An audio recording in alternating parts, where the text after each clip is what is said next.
É sobre o fim do mundo? É sobre o mundo viking? Não totalmente. São conflitos, decisões, tragédias e resultados que têm habitado o nosso mundo penal e processo penal. E quem conta? 2 integrantes dessa angústia diária.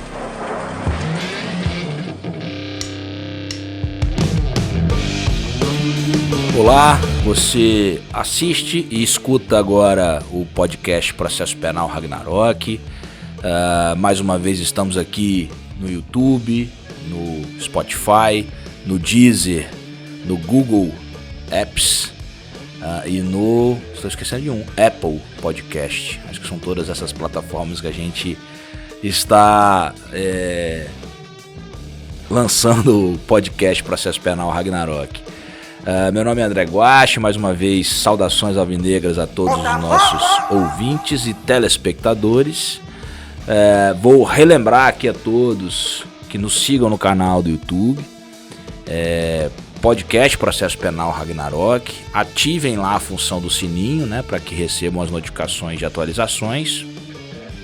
E vamos dar prosseguimento aqui hoje. Vou, né, passar a palavra aqui ao BD para que dê os seus cumprimentos iniciais, para a gente retomar o nosso tema do Tribunal do Júri, que está nos rendendo aí 4 episódios. Vamos lá, saudações a todos, bicolores, que Nadal consiga o 22º Grande Slam, 14º Roland Garros, essa é a expectativa do mês, no mundo do tênis, eu também sou fanático por tênis, então aproveitando, torcendo por Nadal, por aí, na teoria, né, infelizmente, mas vamos lá. Assistir, né, velho? Assistir, eu sou bom pra caramba, nossa, e no Play 5, lógico, né, o videogame até quase uma tendinite por causa de PlayStation, mas tudo bem, vamos na fé. Vamos lá. A gente encerrou o episódio anterior falando do júri e a gente prometeu inclusive que não iríamos entrar em nenhum tema adverso para que a gente pudesse encerrar o Tribunal do Júri em 4 episódios, né? Barrou o garantismo penal, que nós fizemos em 3. Mas enfim, eu tenho gostado bastante aqui de falar sobre o júri com vocês. A gente falou no anterior, terminamos falando sobre indúbio pro réu ou indúbio pro societá na pronúncia. Eu vou só, uma coisa que eu não fiz no episódio anterior, vou citar a decisão do ministro Gilmar Mendes que eu cheguei a mencionar, que foi proferido no voto agravo regimental 1067392. Esse foi o agravo, o julgado do ministro do Supremo Tribunal Federal, que a gente extraiu ali aquela informação que eu disse que o ministro Gilmar Mendes tinha uma decisão importante sobre indúbio pro réu, né, na decisão de pronúncia. E ele fala, sem dúvidas, para a pronúncia não se exige uma certeza além da dúvida razoável. Inclusive é o mesmo julgado que a gente citou quando a gente falou sobre estandarte probatório. Necessária para a condenação. Contudo, a submissão de um acusado ao julgamento pelo Tribunal do Júri pressupõe a existência de um lastro probatório consistente no sentido da tese acusatória, ou seja, requer-se um estandarte probatório um pouco inferior, mas ainda assim dependente de uma preponderância de provas incriminatórias. E aquele cuidado que o juiz tem que ter com o excesso de linguagem na pronúncia, né? Que a gente falou sobre aquele limiar interessante ali, aquela linha tênue, que o juiz não pode afirmar categoricamente que existiu crime, senão ele vai até, inclusive, influenciar os jurados. E iniciaremos aqui agora falando sobre pronúncia ainda, né? Que a gente não encerrou o tema de pronúncia, mas faço um questionamento. É possível a pronúncia do acusado baseada exclusivamente em elementos informativos obtidos na fase inquisitorial? Explicando. Nós temos no júri 2 fases e nós temos no processo, né, na persecução penal, vamos colocar assim, como regra a fase pré-processual, normalmente por inquérito, e a fase processual é a fase da ação penal, que é a fase do processo em contraditório. O questionamento, e nós sabemos que o artigo 155 do Código de Processo Penal proíbe que o juiz profira sentença condenatória com base em elementos exclusivos obtidos no inquérito policial, ressalvados aquelas exceções de prova antecipada, de provas irrepetíveis e cautelares. São as exceções. Nosso questionamento é o seguinte: olha, eu posso pronunciar, não se trata de condenação, um réu com base em elementos produzidos exclusivamente no inquérito. Essa proibição do 155, ela vale também para a pronúncia? Vamos lá, o tema é bem interessante. Só um parênteses, porque é uma exceção, mas é um tema que eu gosto muito de discutir. Se é possível, no caso, por exemplo, de uma testemunha que depõe na polícia e infelizmente morre, ou de morte morrida ou morte matada, que é uma discussão, se é possível usar esse depoimento, porque ele agora é irrepetível. Pra mim é uma classificação de prova irrepetível essa. Pronto. Não só aquelas provas periciais que não tem mais vestígios. Essa pra mim é uma característica de prova irrepetível, é uma classificação. Veja, o professor Badaró, e há uma discussão bem interessante que alguns autores estão travando, do seguinte: tem que ver qual é a perspectiva de prova possível no plenário. Porque senão, se eu não tiver nenhuma perspectiva de uma prova nova do plenário, se eu não tiver naquelas 3 exceções de antecipada cautelar, eu estou necessariamente jogando para uns jurados que não vão fundamentar apenas provas pré-constituídas. É claro, se tiver uma testemunha que vai depor em plenário, já não é prova exclusiva de inquérito. Com certeza, já está sendo produzida. Já está sendo produzida. Repetida, né, em plenário. Mas se você tiver, para mim, com todo respeito, uma situação exclusiva de provas do inquérito, que eu também nem, apesar do código falar elementos informativos, para mim é prova também, eu não faço essa classificação. Mas se é uma prova que é só no inquérito, para mim eu não acho que possa pronunciar, não. Se você não tiver nenhuma perspectiva de que vá surgir, de que tenha alguém para ser ouvido, algo, porque aí você vai jogar os jurados com um poder que você não vai poder aferir, que na verdade se está ou não de acordo, né? Vamos lá, eu tenho eu vou mencionar a vocês qual que é a posição da STJ. Eu tenho algumas das últimas decisões aqui, inclusive uma decisão de 2021 que cita que aplica-se o indúbio para societar, por isso que eu estou te falando. Ainda que os tribunais, majoritariamente, as doutrinas, os tribunais continuam, especialmente nesse caso o STJ, a utilizar essa expressão de que aplica-se o indúbio para societar na pronúncia. Mas como o BD fez esse distinguish que eu compreendi, mas eu queria perguntar o seguinte. BD, vamos lá. Você falou assim, olha, se não tiver uma expectativa da prova ser produzida em plenário, em tese você discorda dessa possibilidade. Mas como é que isso, na prática eu não entendi como é que isso se daria, porque ou eu sei que alguma prova vai ser produzida em plenário, ou não sei. É por isso que eu digo que tem que indicar nos autos isso. Mas eu teria que ter, porque e se no plenário... Se for só pelo indúbio pro societar, não dá, cara. Com todo respeito à decisão da STJ. Não, tudo bem. Tem decisão para todo gosto aqui. Vamos lá, na situação.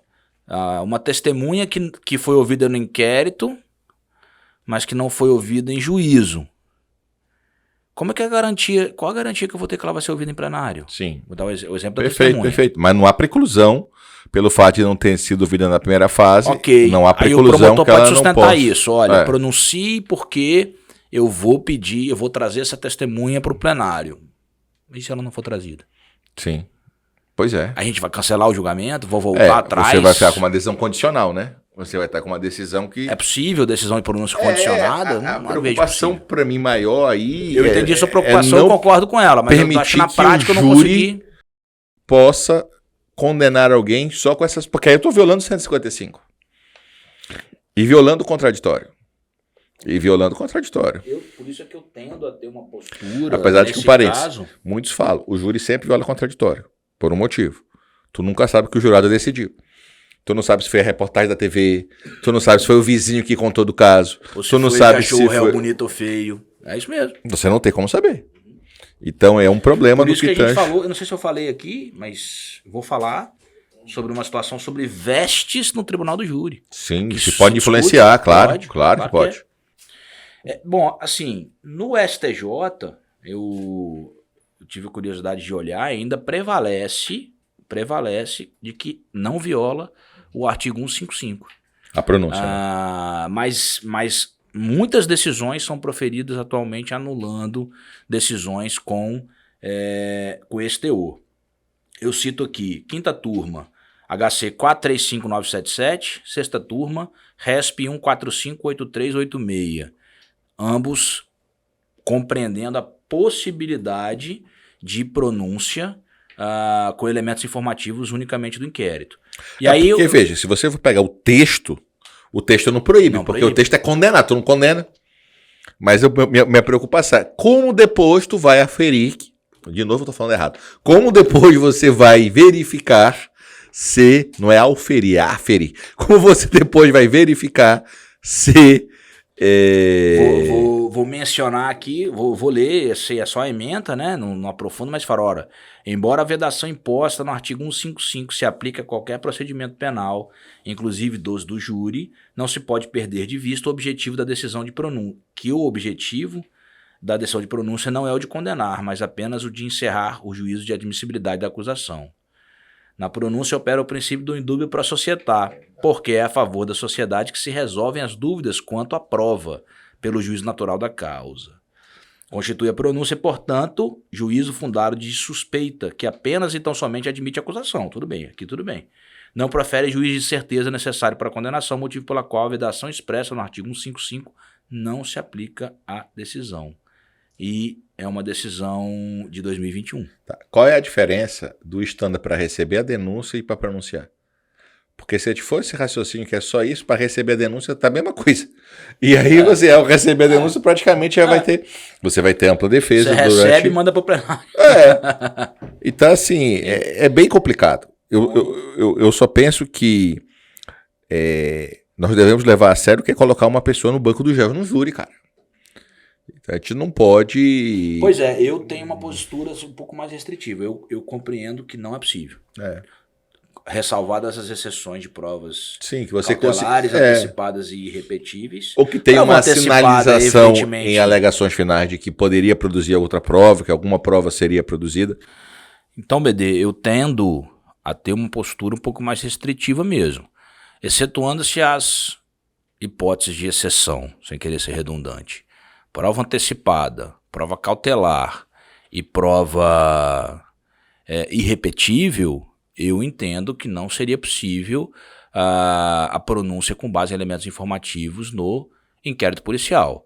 Prova antecipada é prova produzida em contraditório. Prova irrepetível é uma situação específica, né? Perícia ou o caso da testemunha que você... eu também concordo que seria caso de prova irrepetível, ou no caso de prova cautelar, que nós temos aí o contraditório diferido. Então, tirando essas exceções, eu discordo da posição majoritária atual do STJ de que é possível pronunciar, sobretudo com base nesse argumento de que aplica-se o indúbio pro societá. É esse argumento que eu acho horrível. É um argumento que não me parece correto, até porque a gente já compreende que não se aplica o indúbio pro societá nas decisões de pronúncia. Não se aplica, perfeito. Isso é... Agora, essa questão de surgir prova, a própria impronúncia ainda é assim, né? Se você tem a possibilidade de impronunciar por falta de provas, né, que é o que... Só que pode ser que surja a prova posteriormente. Mas quando você impronuncia por falta de provas, é a aplicação do favor rei. Pronto, mas há um debate interessante se esta impronúncia viola ou não viola o ne bis in idem. Porque ele não foi julgado, mas ele já sofreu toda a angústia do processo, etc. Eu acho bem, pelo menos assim, academicamente o debate é bom. Se a impronúncia é uma forma de violar, porque aí você faz uma nova ação por causa da prova nova. Aí agora, só no crime doloso. Uma situação aqui específica que mesmo eu afirmando que levemente majoritária a posição do STJ no que diz respeito à possibilidade de a pronúncia com base de elemento informativo exclusivo do inquérito, há uma situação que é unânime, que é aquele testemunho por ouvir dizer, ou hearsay rule, perdão aí do meu inglês agarrado, né? Que é aquele produzido por ouvir dizer, uma testemunha, e não pensem que é incomum não, porque muitos policiais vão depor em juízo e dizer o seguinte: não, eu ouvi os moradores, só que eles não quiseram vir aqui depor por medo da situação. Então é um testemunho por ouvir dizer, né? Isso. Esse testemunho por ouvir dizer não é um testemunho válido nem para condenar e tampouco para pronúncia. Isso aí, mesmo que eu afirme que é ainda majoritário no STJ a possibilidade de pronúncia com elementos informativos do inquérito policial apenas, nessa situação específica, o testemunho por ouvir dizer não é permitido, né? Isso aí é praticamente uma unanimidade. Inspirado no modelo americano, com toda a dificuldade de se falar em modelo americano, né? Eu estava conversando com o Vitor Cunha, que é um colega do MPF, que está fazendo agora um sanduíche lá nos Estados Unidos, e ele falando lá que, olha, aqui o pessoal considera que é difícil falar em processo. Uma coisa é o estadual, outra coisa é o militar, outra coisa é o federal, porque lá muda as regras de processo, muda tudo. Inclusive ele cita situações interessantes, que a prova ilícita pode ser, em alguns casos, utilizadas mesmo lá. Tantas exceções à proibição de provas ilícitas que o próprio Recht tem suas exceções também. Excepcionalmente, o ouvir dizer pode ser usado para favorecer o réu. E até que no penal, como é que eu ouvi dizer para condenar, não, mas se o ouvir dizer para absolver não poderia ser utilizado? Então essa é uma das grandes dificuldades da gente simplesmente falar que não pode ser usado, nunca, né? É um negócio que precisa ter... Acho que eu já citei aquele caso aqui daquele poeta espanhol que fala: no direito e na vida e no amor nunca diga sempre nem nunca, né? Porque você vai se trair. Pois é, dando continuidade então, BD, a gente falou aqui da pronúncia e encerrado nunca, né? Mas pelo menos o que a gente se propôs a falar de pronúncia, a gente passaria a falar sobre o plenário, sobre as questões a serem resolvidas em plenário. E eu trato aqui de uma primeira situação sobre vestes do réu em plenário. Principalmente réu preso, né? A preocupação maior é réu preso, que aquilo ali poderia influenciar no jurado você olhar a pessoa já com a roupa do presídio. Essa é a preocupação. Pois acredito que atualmente menos, né? Mas havia uma controvérsia, alguns colegas indeferem até hoje, pediram da defesa para que o réu preso, que está com a roupa da unidade prisional, possa participar do júri com vestes normais. Cara, pra mim, eu sinceramente, deveria ser regra, deveria exato, ser obrigação, deveria ser proibido do Estado, ser obrigação do Estado. E eu vou falar duas coisas: vestes e algema. Eu tenho uma crítica à súmula vinculante 11 do Supremo, é 11, né, que fala do uso de algemas, nessa preocupação excessiva com a dignidade da pessoa do réu, de que não se pode algemar, né, a não ser que se demonstre objetivamente o risco. Eu tenho uma postura totalmente diferente. Para quem trabalha com o mínimo de segurança pública, preso é algemado. Isso não fere a dignidade. Fere a dignidade tapa, agressão, qualquer outra coisa. Algemou para mim, procedimento padrão de segurança. Em audiência, com o juiz, para transitar dentro da unidade prisional. Hoje algumas pessoas estão discutindo o uso de algemas dentro da unidade prisional, como se o uso fosse excessivo. Assim, gente, com todo respeito, a algema é só um sinal exterior da prisão. Ponto. E você precisa garantir. A gente teve a tragédia ontem, né? Do andarilho que matou 2 policiais rodoviários federais. É uma situação que você não pode correr a mínima possibilidade de risco. Nós tivemos casos aqui no estado de soltar a algema que teve troca de tiros no fórum. Eu já uma vez um policial me disse que foi prender uma pessoa no apartamento, chegou, tocou e tal, e a pessoa falou assim: não, eu vou no meu quarto buscar alguma coisa. Foi, pulou da janela, se suicidou em razão daquilo. Então, se você não sabe como a pessoa vai reagir, é instinto do ser humano a questão da fuga, da sobrevivência. Agora, essa é a minha crítica que eu faço à súmula, porque me parece que que neste caso o Supremo está muito distante da realidade das comarcas locais e das delegacias de polícia, da polícia militar. Eu faço uma crítica mesmo. Acho que a regra prendeu, a pessoa tinha que automaticamente saber que deveria virar a mãozinha para trás e ser presa. Com todo respeito, qualquer pessoa presa. Não estou falando do qualquer pessoa presa. Eu cumpro a súmula vinculante porque temos que cumprir. Mas eu prefiro um modelo americano que todo mundo é algemado. Acabou. A igualdade é garantida aí. Não é uma algema para machucar, não é uma algema apertada, não é nada disso. Sim. Mas é uma algema para garantir a integridade do preso também. Ó, eu já vi excesso. A pessoa às vezes chegou na minha audiência lá com algema para trás, algema no pé. Sim. Não é assim. Exato. Né? Há procedimentos. Mas, feita a crítica à súmula, no tribunal do júri, a regra, para mim, sem algema e sem veste da unidade prisional. A veste, eu tô totalmente de acordo, como eu falei, para mim influencia no mérito. A algema não influencia. A nossa lei fala expressamente que o promotor não pode fazer menções à algema como forma de influenciar o jurado. Não precisa. A lei fala expressamente que não pode. Cara, aí que é a minha preocupação. A minha preocupação esses elementos de risco existem no plenário também. Existe. Mas aí eu acho que no plenário, por isso que você tem quem vai fazer um júri precisa se programar para fazer. Então, quando você vai fazer um plenário, a segurança é reforçada, a quantidade de policiais é maior.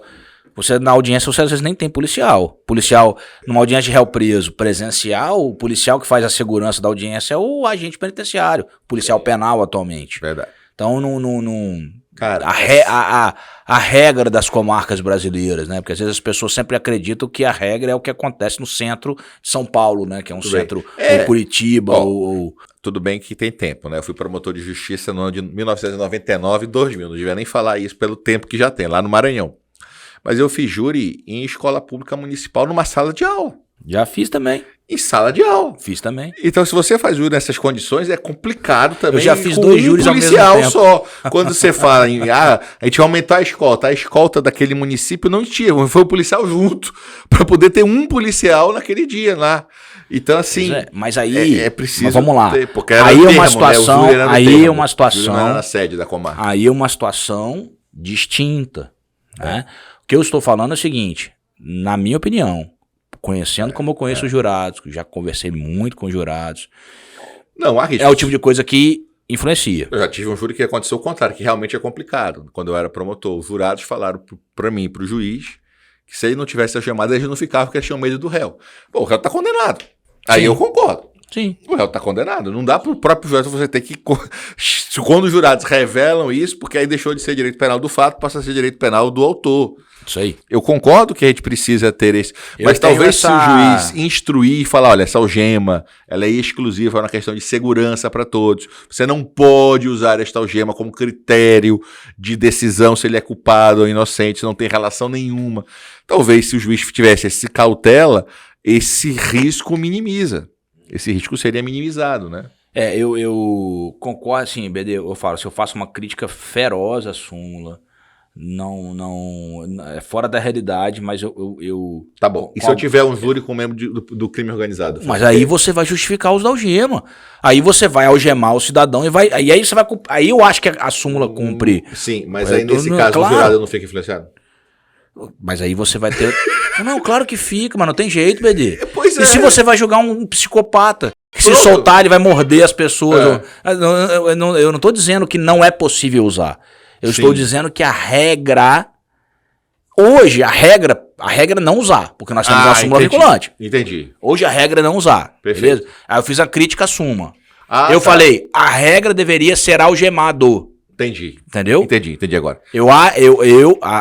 Mas mesmo no júri você admite exceções. Só que, aí eu faço... Eu acho que para o tribunal do júri, a súmula está correta. Entendi. Entendeu? Entendi. A algema no júri deveria ser exceção mesmo.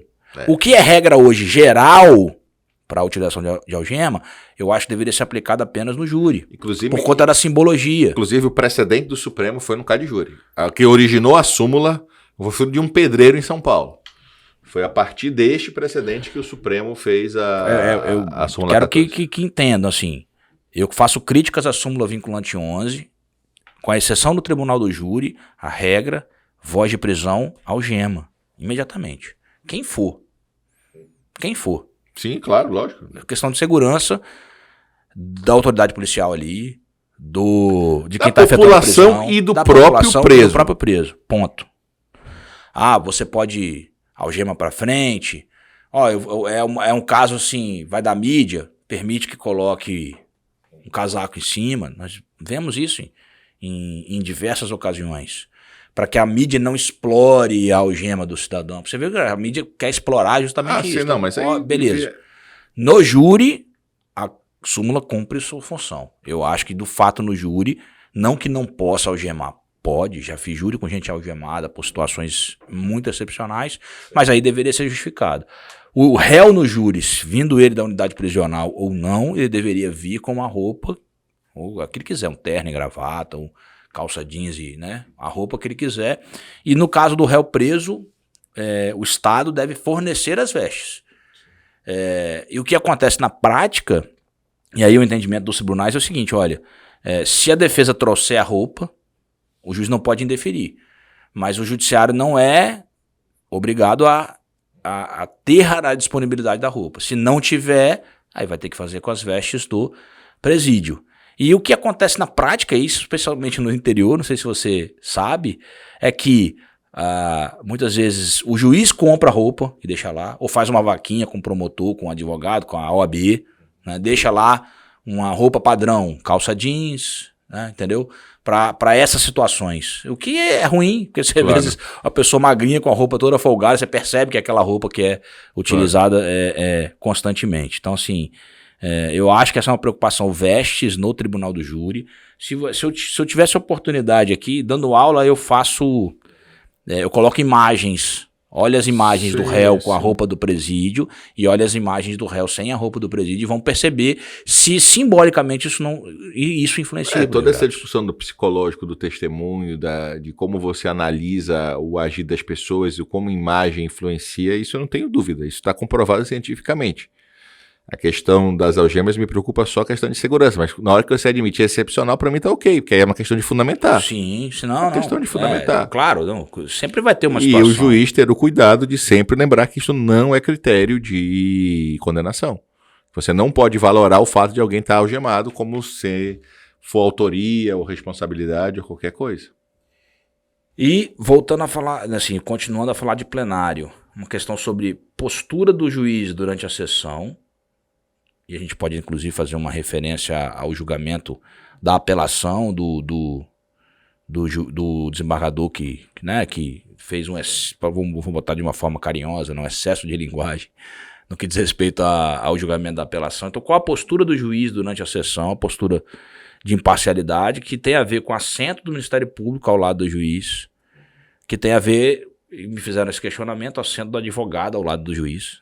Nunca tinha visto uma discussão sobre isso, porque no caso do advogado, vou começar por esse, o advogado tem que sentar do lado do réu. Né? Tá no Supremo. Não faz o menor sentido o advogado sentar ao lado do magistrado, não por ser ao lado do juiz, mas porque ele tem que prestar assistência ao réu, ele tá ali para defender o réu. Tem uma ação no Supremo que é a composição cênica das salas de audiências e dessa questão. Inclusive, na Justiça Federal, o tablado coloca MP e advogado no mesmo plano, todos estão no mesmo plano. O que eu penso, a grande dificuldade, a nossa legislação fala que o Ministério Público fica de um lado, a Defensoria do outro. Eu, sinceramente, prefiro o modelo... A lei orgânica do Ministério Público fala que o promotor tem que ficar à direita do juiz e a Defensoria Pública fala que tem que ficar no mesmo plano do Ministério Público.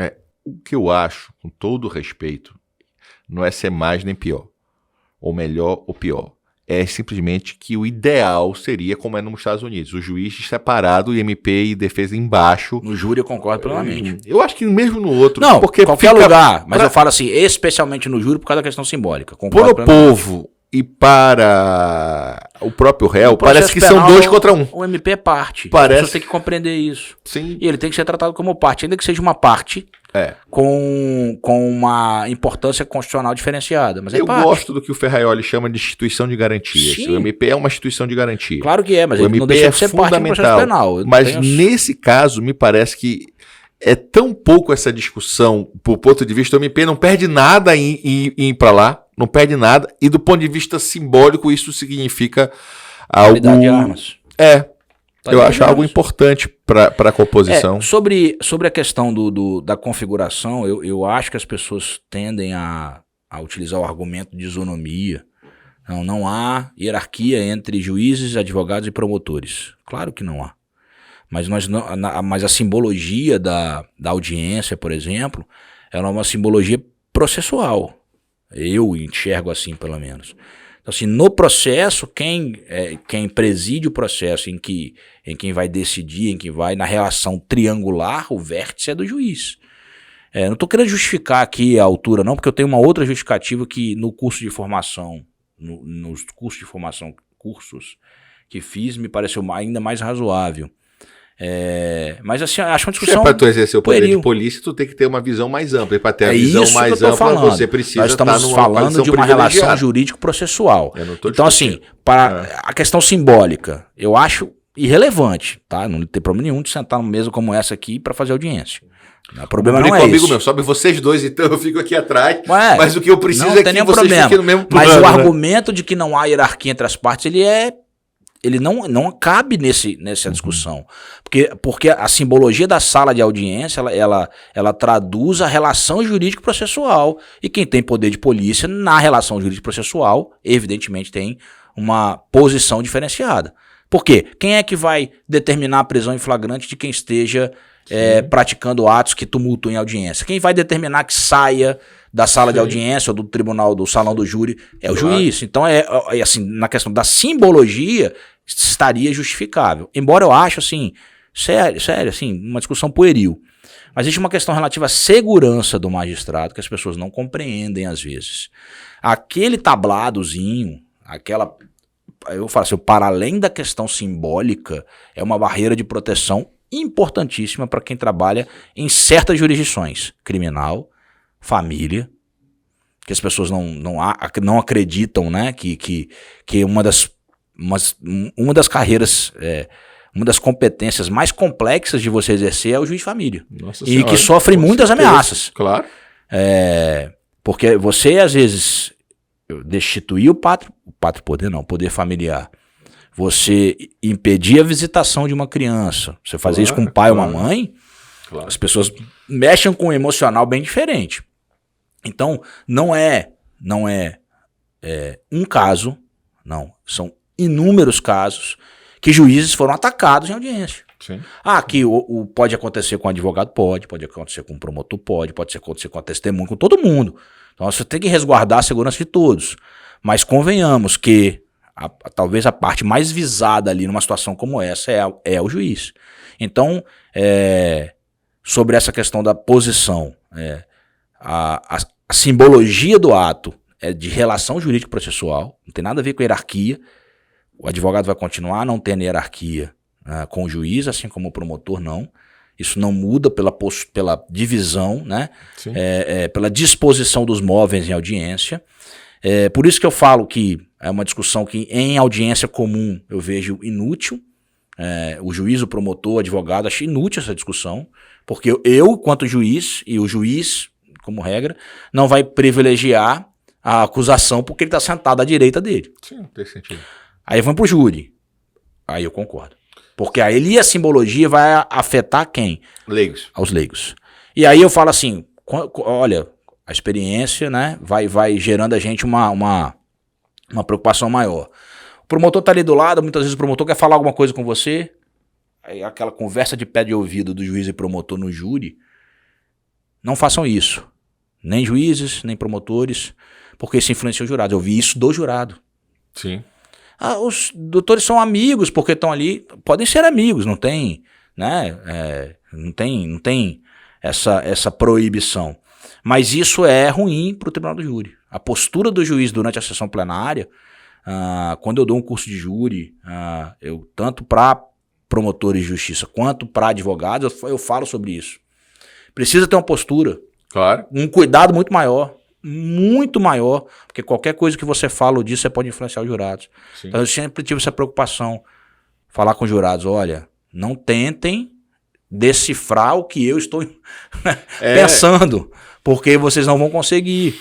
Vocês têm que ouvir o que as partes estão dizendo e concluir o que vocês entendem. E a gente tem que ter muito cuidado, porque assim, por exemplo, os E jurados... às vezes é de boa fé, Claro. ali. Não, e até os jurados eu falo sempre, muito cuidado, porque o jurado pode e deve perguntar. Os jurados são os juízes de fato.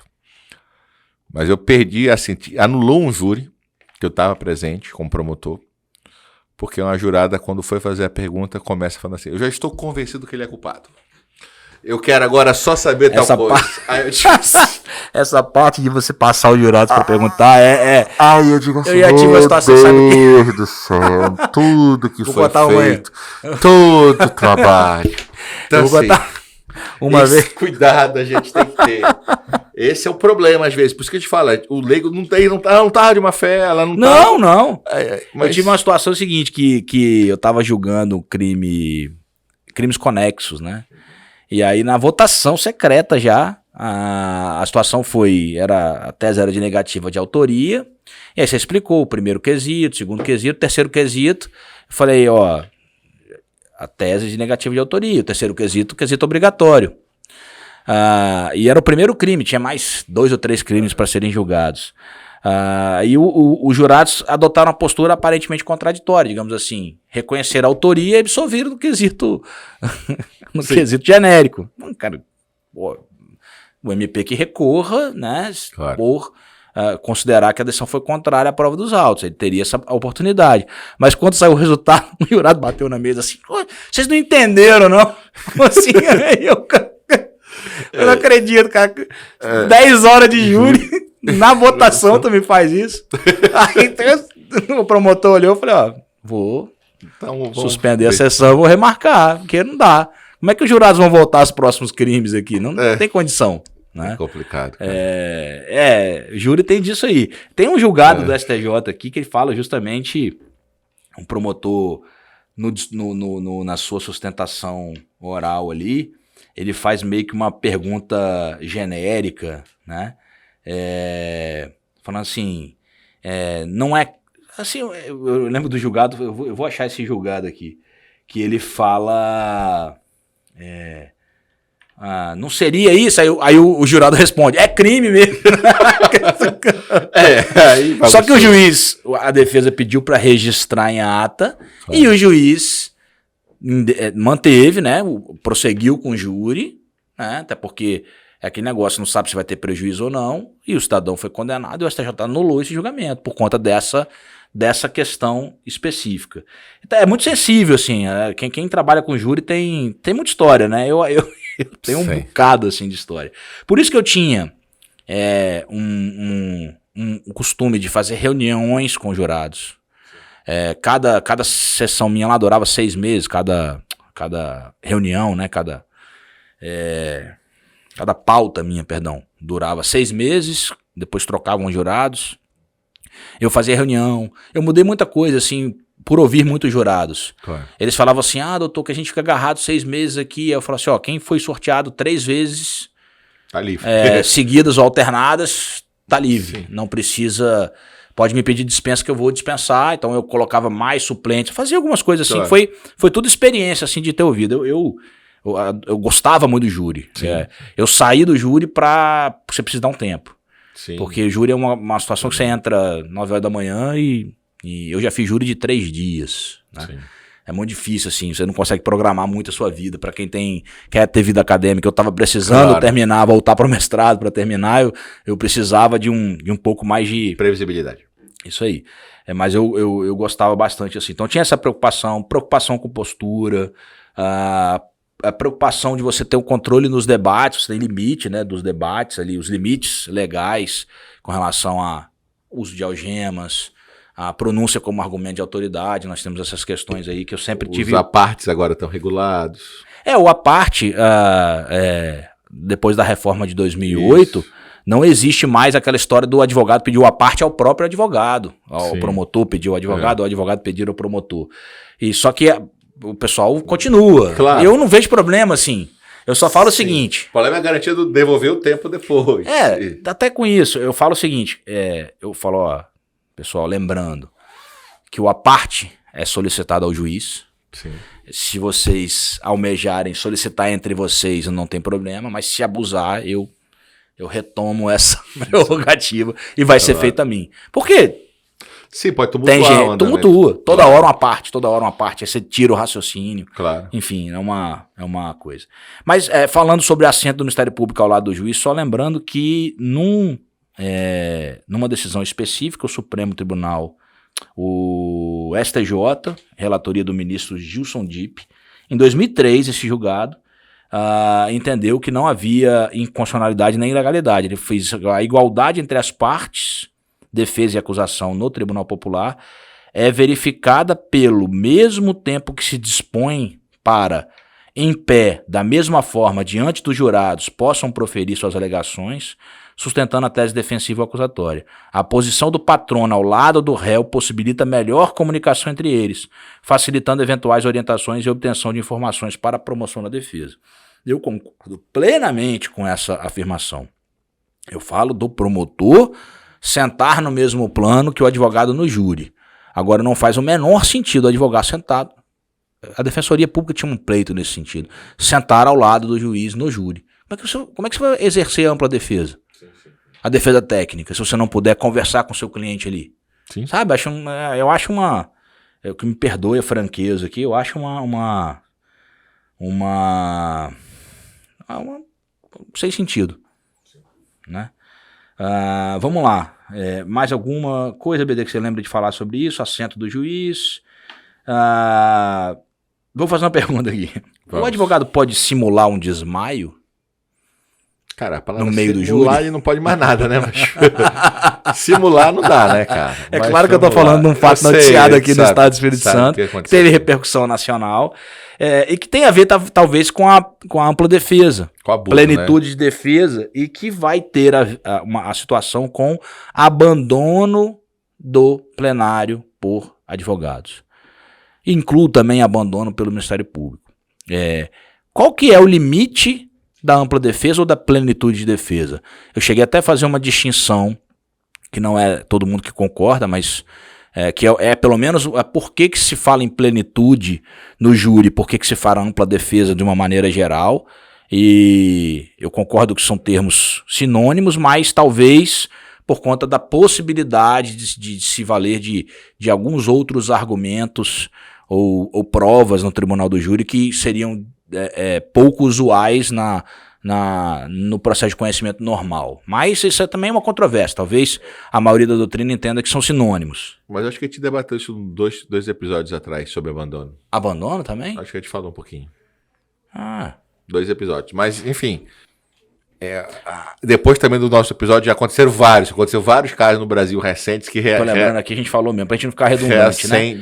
Reiteramos então, isso pra mim é um caso de contempt of court, isso pra mim é um caso de desrespeito à corte, não existe direito ao abandono, talvez numa situação muito excepcional, muito teratológica, mas a regra se a defesa consigna indeferiu um pedido, a defesa consigna na ata, no final, na apelação, preliminar, nulidade. Se de fato houve qualquer prejuízo, agora eu lembrei que a gente falou mesmo. Se de fato tiver qualquer prejuízo, está nulo. Mas ela não pode ser o senhor de dizer que tem e ao mesmo tempo aplicar a sanção de sair e rabar o júri. Deixar o júri.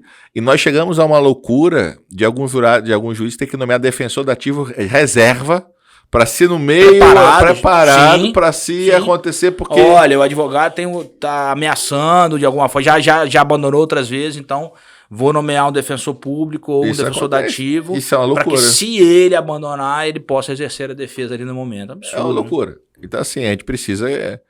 A OAB é indispensável, o advogado é indispensável à justiça.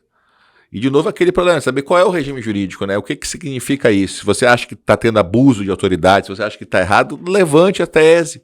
Isso será apreciado, mas quem tem o poder de decidir isso é os tribunais. Não vai ser também só o juiz. Claro. Porque você vai estar sujeito a recurso, etc. Então... Tanto eu disse aqui que eu mencionei justamente uma situação em que o jurado respondeu uma pergunta retórica do Ministério Público e o STJ anulou esse júri, compreender que houve... violação à incomunicabilidade, violação ao sigilo das votações, é isso. É um procedimento para isso. né? Talvez numa situação muito teratológica que isso poderia ser feito. Uma questão que envolve ampla defesa também, BD, que a gente tinha anotado aqui para discutir, é suspensão do plenário por insuficiência da defesa. É uma questão delicada. Muito delicada. Você imagina o seguinte, isso seria o quê? Não há dúvidas que cabe ao juiz velar, inclusive, pela defesa do réu. E ao Ministério Público também, como fiscal. E também o Ministério Público.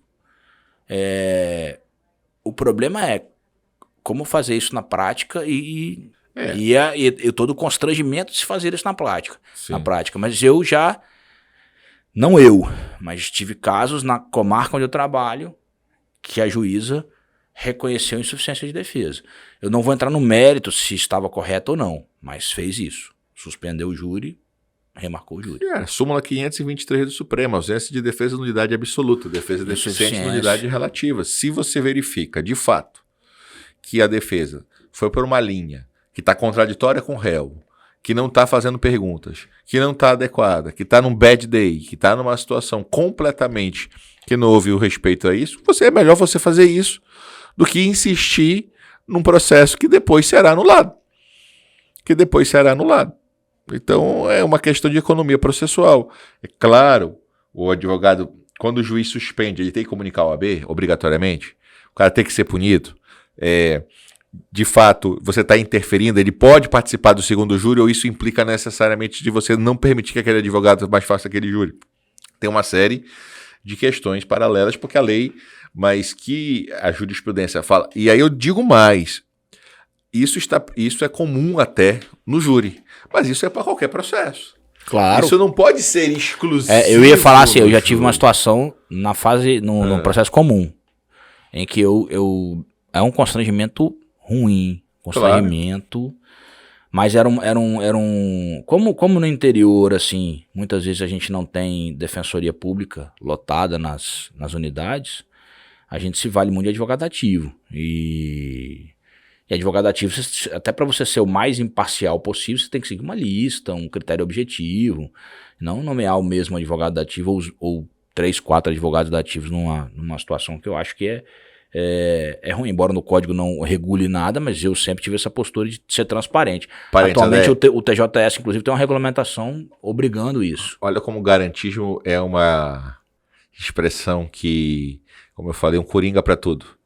Eu já li texto dizendo que em nome do garantismo não é mais juiz que nomeia defensor dativo. Em nome do garantismo? Que pelo garantismo só a defesa poderia indicar, então, que teria que a defesa dizer quem vai ser, mas se não tem a defesa, não, mas aí é o próprio réu que tem o direito de escolher seu advogado, o direito preferencial. E se ele escolher e ele nem sabe quem é. Silva? Pois é questão de combinar isso, ele nem sabe quem é, enfim. Eu estou mostrando que isso não tem nada a ver com garantismo. É só para mostrar, isso não tem nada a ver com garantismo, nada a ver com o sistema acusatório, e as pessoas usam... Tem a ver com garantismo o juiz garantir a defesa técnica. Pronto, porque isso lógico. Ampla defesa, né? Uma concepção, uma acepção da ampla defesa. Dessa aí eu nunca tinha ouvido falar, não. Eu tenho texto. Mas eu vou botar uma pimenta nisso aqui. Ok. Na teoria, é claro que é possível o juiz adiar, suspender um julgamento por insuficiência de defesa em razão dele ter a obrigação de velar ali pela exata defesa do réu. E por insuficiência de acusação. Essa era a minha pergunta. Essa é a minha pergunta. Veja. Porque eu já vi uma decisão que reconheceu a insuficiência de acusação. Cara, eu não tive acesso aos fundamentos da decisão, porque isso foi proferido foi em Alagoas, onde eu era juiz. E eu acabei esquecendo de pedir. Eu até conheço o colega, não vou expor, mas eu conheço o colega. E eu queria entender os argumentos, assim, porque quando me falou, eu falei, uai. É um caso diferente. Insuficiente de acusação, e aí? Vamos lá. Antes de eu falar desse... Eu não tenho opinião formada. Até pra gente ganhar tempo pra pensar... Eu não sei. Até ganhar pra pensar, vocês acham esse caso que eu vou contar, que às vezes é difícil arranjar um advogado pro réu. Foi um caso nos Estados Unidos. O réu matou os 2 advogados anteriores. Como é que você obriga a ser um terceiro advogado? Os 2 advogados dele foram assassinados pelo próprio réu. com o juiz sem rosto e faz o advogado sem rosto. Enfim, aí eu quero a brincadeira numa situação de tragédia, mas... É complexo. Mas veja, a Constituição anterior permitia o promotor ad hoc. Aqui você tem um limite mesmo, para mim, bem complicado. Porque por mais que o juiz entenda que a acusação foi suficiente, por mais que... E aí é toda uma discussão sobre qual é o papel do juiz. Se é árbitro como só para tirar os golpes baixos e deixar o jogo correr, dane-se. Ou se o juiz também exerce um papel importante de garantir a legalidade do jogo, mas procurar garantir a justiça da decisão. Se você procurar... Sim, vou dar um exemplo. Você teria que aceitar, cara. Vou dar um exemplo teratológico. Até porque é interessante os exemplos esdrúxulos. Sim.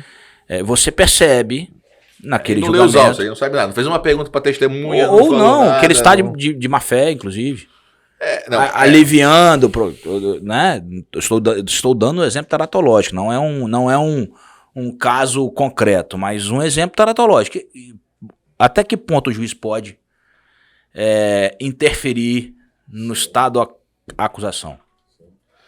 Uma questão interessante e importante. Recentemente, porque a gente defende, por exemplo, que a acepção do garantismo é garantir direitos de réu, mas de vítimas. Claro. Também. Se tivesse a esteja da acusação, era até mais fácil, nesse caso. Aí eu ia chegar nesse ponto. Eu posso suspender, marcar um júri e nomear um assistente de acusação? Sim, é um bom debate. E aí? É um bom debate. Veja, eu tenho dificuldades. Também tenho dificuldades. Muito. Mas já disse que eu não sabia a resposta. É um caso bem interessante você reconhecer isso. Porque, para quem admite, a maior parte admite que o juiz pode condenar quando o promotor pede absolvição. Eu, por exemplo. Eu não, mas enfim, mas quem adota essa corrente, ela está deixando claro o seguinte, olha, e nesse caso seriam os jurados que precisam ter uma acusação real, uma acusação efetiva. Prevalece o pedido de absolvição do Ministério Público, não vincula os jurados, sim, majoritariamente falando. Sim, sem dúvida. O Supremo aceita essa posição na prática, né, que eu falo. Isso, os jurados continuam tendo que decidir. E o Ministério Público, quando vai pedir absolvição, ele precisa fundamentar e sustentar a absolvição. Sim. Até por dever constitucional também. E os jurados podem decidir de forma contrária. Sim. Eu nunca vi jurado decidir de forma contrária, mas eu já vi situação em que a votação ficou apertada. Que eu tive que abrir os 4-3. Já vi situação. Mas eu acabei falando o seguinte, teve uma decisão recente dizendo o seguinte, que se o promotor falta audiência, o juiz pode fazer audiência sem o promotor. Ou um colega me ligou ontem. André, o que você acha? Eu marquei audiência, a primeira vez o promotor pediu adiamento. E a audiência é híbrida. Sim. Porque ele acumula comarca. Marquei a segunda, ele pediu adiamento de novo. Porque era numa quarta-feira e sem justificativa plausível. Ele falou assim, o argumento dele... Também. Eu sei, eu conheço a decisão. No meu livro, primeiro livro que eu lancei sozinho, que foi de sentença penal condenatória, que eu tratei um pouco de procedimento, eu defendi essa possibilidade, excepcional, mas eu defendi essa possibilidade. E ele falou o seguinte, André, é a terceira audiência que eu estou designando. E o promotor apresenta uma petição dizendo o seguinte... não posso comparecer à audiência porque tenho outros compromissos, ponto. Sem apresentar prova nem nada, absolutamente nada. Processo de réu preso, que já foi adiado 2 vezes. Eu falei, pega a decisão do STJ de agora, de poucos dias, fundamenta, e a minha sugestão para ele é cuidado com a sua postura na audiência. Porque você pode ouvir a testemunha? Pode. Eu até falei com ele, se um promotor não está ali, as testemunhas do Ministério Público, passo a palavra defesa primeiro, complementa ao final se for necessário, que às vezes a defesa até esgota isso aí. E só cuidado com a postura, porque senão você pode chamar a nulidade para você. Mas eu concordei com ele. Eu tenho dever de impulso oficial, eu vou fazer o quê com essa audiência? Teve uma decisão recente, né, que... Ele cansou de oficiar a procuradoria, vai fazer o quê? Claro, tem uma decisão recente até que o STJ anulou, que o juiz fez 257 perguntas. A gente conversou isso aí no grupo e eu falei, preciso ver o caso concreto, porque quantidade não significa pra mim nada. Nós sabemos agora que o limite é 256. Brincadeiras à parte, falando sério, cara, com todo o respeito ao colega, as perguntas eram pra vítima, cara. As perguntas eram pra vítima, eu falei, cara, será que uma vítima merece responder 200? Não quero saber se é do juiz, se é do promotor, de quem seja. Você tá na posição de vítima, você tem que responder 200, porque... Eu não conheço o caso, só a decisão não, assim, do chama STJ. atenção a quantidade. Eu falo E depois teve 54 do MP e 50 e pouco da defesa. Mas também o juiz esgotou tudo, né? Mas é muita pergunta, não, mas na cara. vítima o juiz fala ao final. Depois ele complementou com... Exato. Então assim, é complicado. Mas enfim, a gente tem que definir que postura e de fato qual é o limite da atuação de cada um. E a gente tá falando aqui de júri, gente. A postura do juiz no júri, ela é muito... Tem que ser muito preocupado. Vou dizer uma coisa que eu fui mudando de postura. Eu sempre fui contrário, assim, jamais faço isso, que é a questão de você... eu já vi gente fazendo isso, né? Você até às vezes humilhar o réu. Não, isso é errado. Tá né? Assim, nada justifica. De maneira nenhuma. Pelo contrário. Mas muitas vezes quando você está fazendo um interrogatório... Nem a sociedade, porque não existe pena de execração pública, muito menos o juiz, que é um garantidor do que está ali. Mas estou dizendo o seguinte, né? Vamos lá. Tem muitos sim, momentos de fraqueza.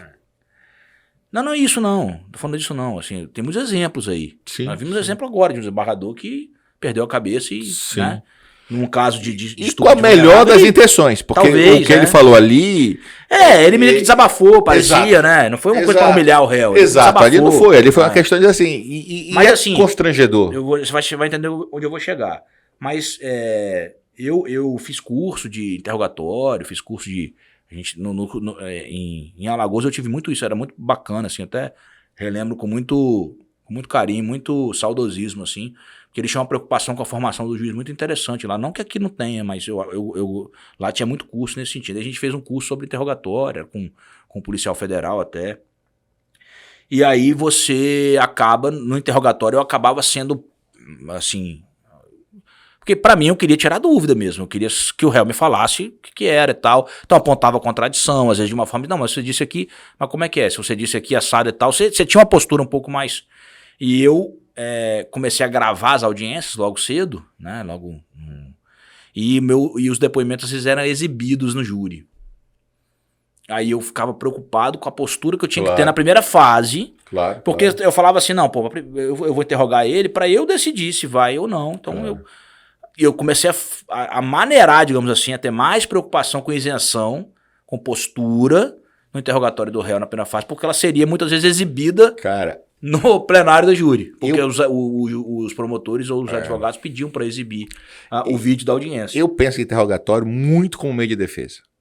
Não, mas... Aliás, eu não consigo imaginar interrogatório como meio de prova, apesar do código falar, porque se ele confessar, a confissão é outra prova. A confissão é outra prova, não é aquela. Então, por exemplo, no meio interrogatório é sempre assim, fale, o senhor tem o direito de falar, sua versão, e depois perguntas. Mas é muito raro eu perguntar. Só mesmo uma coisa, e mesmo com todo cuidado, porque aquela é a versão do réu, o réu tem o direito de dar a versão que ele quer, por mais que não é papel do juiz ali, assim, não é papel, enfim, é uma questão de definição. Eu admito que pergunto, mas com muita cautela, assim. Sim. Pergunto porque eu até enxergo ali, o código ainda fala ato privativo do juiz, então vou lá, estudo, pergunto, questiono. E não é comum do advogado e do Ministério Público não perguntarem muita coisa depois que tu já esgotou. Porque, mas eu sinceramente tenho uma preocupação com postura mesmo. Claro. Mas eu pergunto, eu tô ali, pergunto, mas eu estava aqui, assado e tal. E o réu pode muitas vezes se ajudar ou não. Sim. Dependendo do que. Perfeito. Se ele estiver mentindo, provavelmente ele vai se complicar. Sim, claro. Mas enfim, caminhamos... É até um debate grande se você pode usar a mentira do réu na dosimetria da pena, é uma outra discussão. Caminhamos, inclusive, para que no próprio interrogatório o juiz tenha uma postura cada vez mais passiva. Né? Vamos lá. O que nós temos mais aqui, BD? Aquela Pedido questão de absolução do MP se vinculou não jurado, já falamos. Tá. A questão da inovação na TREP, que eu acho um tema importante. Vou falar uma coisa antes só, que a gente tem 10 minutinhos aqui. Testemunho pessoal do MP ou do advogado na sessão plenária. Já viu isso? Ali não pode ser testemunho e o advogado ao mesmo tempo. Não tem como, isso não existe, gente. Mas eu já vi isso. O promotor falar assim, não, esse cidadão que eu conheço, porque eu conheço fulano, ciclano e... Não, aí não sei como. Não, aí não pode. Não, não pode. Não né? Deixando claro aqui que não pode. Eu já vi uma situação seguinte, no meio de um júri, a gente vai lembrando das coisas engraçadas. no intervalozinho que você faz ali pra lanche, pra ir no banheiro e tal, o policial que tava fazendo a segurança do júri foi lá no promotor e falou assim, era um júri de cadeira vazia, digamos assim, doutor, esse cidadão aí tá foragido não. Tecnicamente tá foragido, óbvio, né? Claro. Ele tá ali, inclusive continua traficando. Sim. Falou pro promotor. O que o promotor fez? Lançou isso quando ele foi pro plenário fazer a sustentação oral.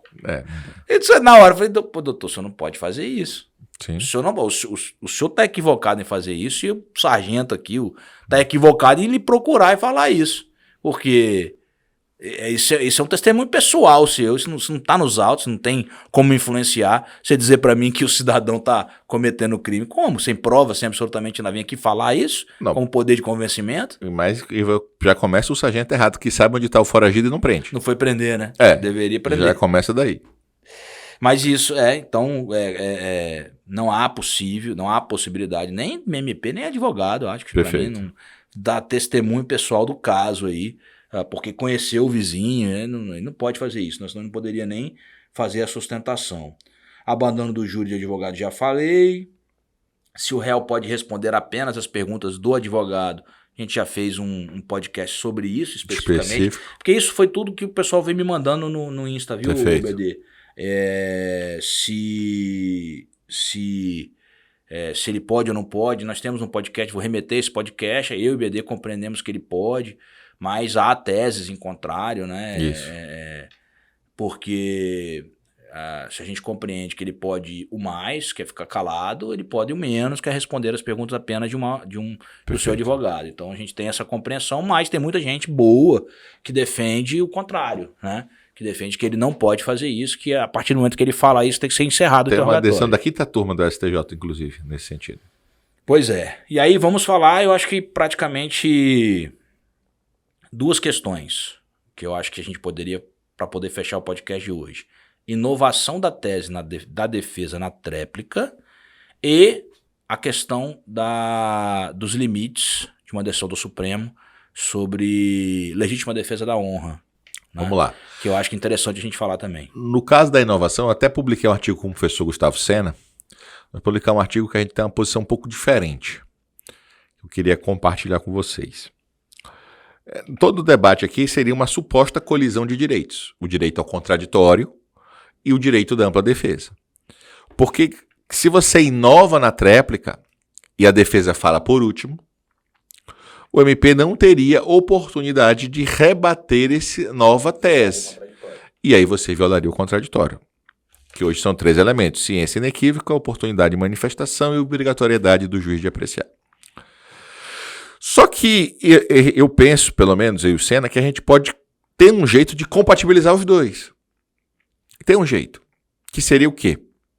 Abre a tréplica, a defesa inovou, abre para o Ministério Público a possibilidade de falar exclusivamente, e esse é o ponto, sobre a tese nova. Exclusivamente. Se o MP abrir ou falar qualquer coisa para além disso, você vai ter que reabrir para a defesa. Para a defesa poder falar essa é a posição do Renato Brasileiro. Você vai ter que reabrir para a defesa. Mas não tem sentido você simplesmente impedir. Não pode. Não tem sentido, porque você estaria colocando o conteúdo da defesa. Veja, é uma estratégia arriscadíssima, porque você está contando com o imponderável. No Maranhão, na época, a gente sabia, na época, como eu falei que eu fui promotor, tinha alguns júris que se sabia que o tribuno usava essa estratégia. Então o Ministério Público várias vezes não fazia réplica. Você não tem garantia de ter tréplica. Você não tem garantia de ter tréplica. Se bem que o Auri defende a tréplica mesmo sem réplica. É Auri ou Alexandre? Eu não sei. Eu sei que alguém defende isso. Ele só tem que mudar o nome, né? Porque não pode ser 3 se não teve a segunda. Né? Mas tudo bem. Tudo bem. Agora é aquela história, essa né? Pra mim também é mais uma coisa que não entra na minha cabeça. Era aquela história, que o cara também não podia falar nada. E eu concordo com isso. Se o cara falar, não quero réplica porque eu tô satisfeito, ele já fez réplica. Aí ok. Isso aí. Aí ok. Agora isso o cara tá naqueles manuais de práticas do júri. É isso. Você... o promotor vai a réplica Não estou satisfeito com as provas produzidas até o momento e certeza da condenação. Você fez a réplica. É isso. Pô. Aí acabou. Aí também eu vou falar assim, doutor, então você encerrou, você não vai poder falar mais nada. Não. Termina agora, se começou, termina. Claro, mas já tem réplica. Agora, se você falar, eu não quero réplica, eu não vejo que haja direito fundamental à réplica, quando a própria lei diz que ela é condicionada a ter tido réplica. Isso aí é a própria lei. Mas, enfim. Mas como estratégia de defesa, o cara pode levantar, mas ele não tem direito fundamental de levantar uma tese que não tenha contraditório. Ele tem direito fundamental de levantar, por isso que para mim ele pode inovar na tréplica. Sim. É possível defesas contraditórias. Nós temos 3 correntes, para variar. Sim, claro. Né? Eu até dividi aqui, Badaró e Nutt dizendo que pode inovar, né? E o Ministério Público pode fazer apartes no momento ali para poder fazer algum apontamento. O Renato Brasileiro tem a posição igual a sua, dizendo que a defesa inovando, o mesmo tempo que ela gastou para inovar, o Ministério Público vai ter para fazer o contraditório. Perfeito. E se ele inovar, vai voltando. A posição do STJ e de Valfredo Campos é de que não pode. RESP 1390669, Distrito Federal. Eles usam até assim... Contraditório não se confunde com chicana, rasa, primária e traiçoeira. Contraditório é a possibilidade de bilateralidade de manifestações, que os apartes duram apenas 3 minutos. Mas isso é parte do pressuposto que você só vai permitir o aparte. Perfeito, não, a solução é só garantir a devolução. Eu concordo com a postura intermediária. Eu concordo com a sua... E não é a única vez que acontece isso. Se a defesa em alegações finais juntar documentos, você vai abrir para o Ministério Público falar sobre esses documentos. Então, não é verdade que a defesa vai falar por último sempre. Essa questão do contraditório. Não. Ele não pode aproveitar e refazer, porque aí daí você vai ter... Então, a mesma lógica no rito ordinário. Se juntam documentos que você precisa garantir, seria o que você faria nessa questão. Me parece a solução mais adequada, respeitando as demais posições, claro. Eu concordo com essa posição. E aí, para finalizar, então, a gente fala sobre essa tese do STJ sobre legítima defesa da honra. O Supremo Tribunal julgando uma DPF, aquele writ constitucional que serve para tudo hoje no Brasil, dizendo que, fazendo uma limitação, né, aos debates, no caso, o exercício do direito de defesa, em específico nesse caso, proibindo a utilização da legítima defesa da honra nos casos de feminicídio, tentado ou consumado, né? Ou seja, nos casos... Essa é uma tese antiga, né? Famosa, num caso... Bastante perigosa e no nosso interior, que ainda vigora um certo machismo e uma certa ideia de que... É machismo, né? Sim, patriarcado. Sim, exato. Você corre sério risco disso. Há muito tempo atrás eu já vi uma advogada sustentando isso no feminicídio. Sim. Então, essa é uma questão perigosa. É uma questão... Claro que é. E é mais perigosa pelo seguinte, essa é a minha grande dificuldade com o jurado não fundamentar. Se ninguém fala, mas o jurado tem na cabeça que foi isso. Eu já cheguei a falar sobre isso. Nós falamos isso já, por isso que eu estou falando. Já falamos. Essa é a minha preocupação. Falamos mesmo. Eu até falei, olha, ele não vai falar expressamente isso, mas ele vai dizer que o motivo foi a traição, por exemplo. É isso. E aí vem inconscientemente toda essa cultura tóxica, né? Complicado, com Enfim. certeza. A gente precisa refletir. Mas é isso, eu acho que chegamos aí, BD, ao final, né, do tema Tribunal do Júri. Tô até meio com a cabeça meio... Assim, aguardamos sugestões, não preciso esperar a gente abrir as caixinhas, não. Para os próximos episódios, podem mandando dúvidas, aproveitem aí, eu vou me dirigir aqui aos ouvintes. Eu esqueço que eu tô sendo filmado às vezes. Isso. Tomara que eu não tenha enfiado o dedo no nariz aqui no meio. Mas aproveitando como aqui, o técnico da Alemanha, tá tudo não bem. É? O técnico da Alemanha que é Comeu mais a catoquinha, né? Exato. Horrível. Vocês, por gentileza, não precisam esperar a gente abrir as caixinhas no Instagram, não, mas se possível, lá no YouTube tem, né, os comentários a fazer em cada vídeo, críticas, sugestões, ideias de outros podcasts, né?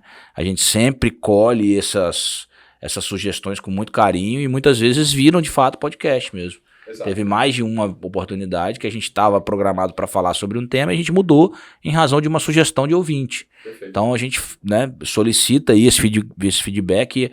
Eu sempre agradeço, porque todo mundo que fala comigo, que fala sobre o podcast, fala em tom de elogio. Então eu acho muito bacana. Hoje um colega que foi meu aluno, foi aluno de BD também,